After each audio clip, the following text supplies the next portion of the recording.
Perform the indicated operation. Assume that variables represent non-zero numbers. Here we have a trinomial 2x squared plus x minus 36 divided by a binomial x minus 4. So since this denominator term is something other than a single-termed monomial, let's divide these using long division. So we're going to set this up as x minus 4 divided into 2x squared plus x minus 36.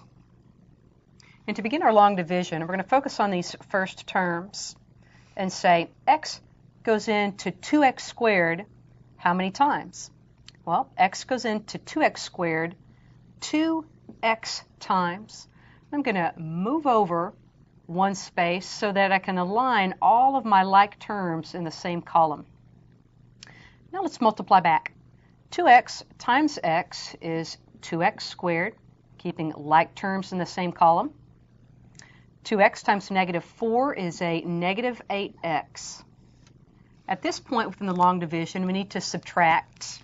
And I like to do that by changing signs and adding, or you might think of that as adding the opposite. With our first column, positive 2x squared and negative 2x squared cancel out. With the second column, positive x plus 8x is 9x.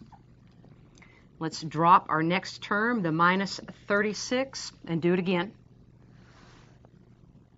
X goes into 9x 9 times. Notice that this is our numbers only column now.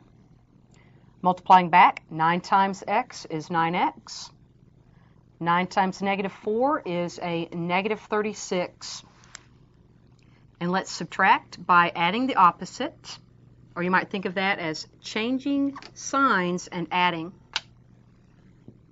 So a positive 9x plus a negative 9x cancels. Negative 36 and positive 36 cancels as well. This division problem has a 0 remainder. Let's clearly identify our answer. As we divide these two polynomials, that answer, also called the quotient, is 2x plus 9.